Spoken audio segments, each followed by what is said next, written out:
अष्टावक्र गीता दूसरा प्रकरण सूत्र 24। अनंत महासागर रूप मुझे चित्त रूप वायु के शांत होने पर जीव रूप व्यापारी के अभाग्य से जगत रूपी नौका नाश को प्राप्त होती है।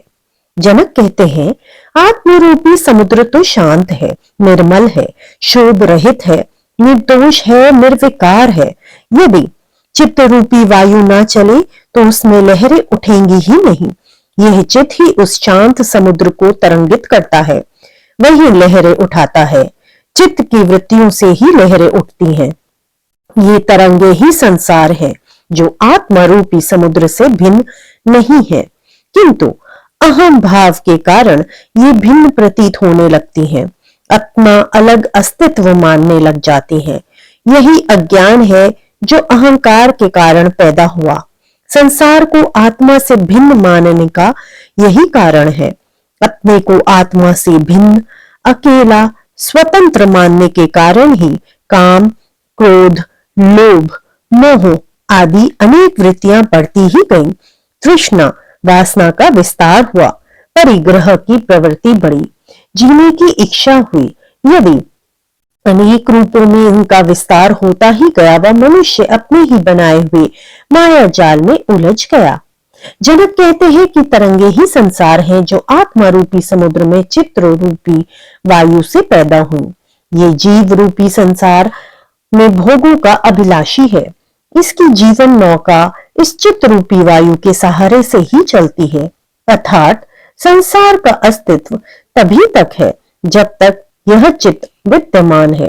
यदि यह चित्त रूपी वायु अधिक तेज हो जाती है, विषय, वासनाएं, अहंकार, लोभ आदि बहुत बढ़ जाते हैं, तो संसार में अत्याचार, अनाचार, दुराचार, वैमनस्य, घृणा, हिंसा आदि इतनी बढ़ जाती है कि ये संसार रूपी नौका डूबने लगती है। किंतु यदि हवा बिल्कुल शांत हो तो भी इन हवाओं के सहारे ही चलने वाली नाव आगे नहीं चल सकती, वे वहीं विनाश को प्राप्त हो जाती है।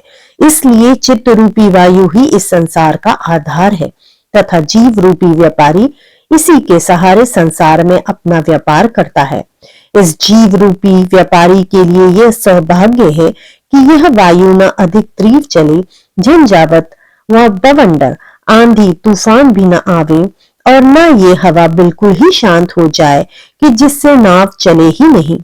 किसी ने कहा है, दर्द भी होता रहे, होती रहे फरियाद भी, मर्ज भी कायम रहे, जिंदा रहे बीमार भी। यही दुनिया का वास्तविक स्वरूप है। इससे भिन्न दुनिया की कल्पना की ही नहीं जा सकती। राजा जनक इसमें संसार की बात न करके मुक्ति को प्रतिष्ठा देते हुए कहते हैं कि यदि चित्त रूपी वायु का चलना बंद कर दिया जाए तो ये लहरें उठेंगी ही नहीं, समुद्र शांत हो जाएगा, तरंग रूपी यह संसार विलुप्त हो जाएगा। जो जीव अपनी नाव को खे नहीं सकेगा, उसका संसार के साथ जो व्यापार है वह बंद हो जाएगा तथा उसकी ये जगत रूपी नौका विनाश को प्राप्त हो जाएगी। ये उस जीव रूप व्यापारी का दुर्भाग्य ही होगा, क्योंकि जीव का मुख्य आधार ही संसार है, भोग है, तृष्णा है, वासना है। किंतु जनक इस दुर्भाग्य को भी सौभाग्य मानते हैं। जीव के लिए यह दुर्भाग्य है, किंतु जीव इससे अपने को संसार से अलग करके अमृत को प्राप्त हो जाता है। लहर मिटकर सागर बन जाती है। जीव विनाश को प्राप्त होकर आत्म स्वरूप हो जाता है। वास्तव में छूटता कुछ भी नहीं। लहर को समुद्र से भिन्न मानने की जो भ्रांति थी, वो अज्ञान था। वे मिटते ही वे समुद्र हो गई।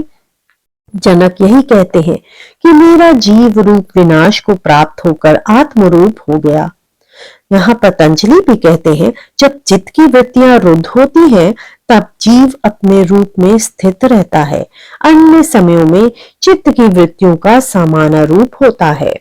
इति श्री सूत्र 24। कल मिलते हैं एक नए सूत्र के साथ। तब तक के लिए नमस्ते।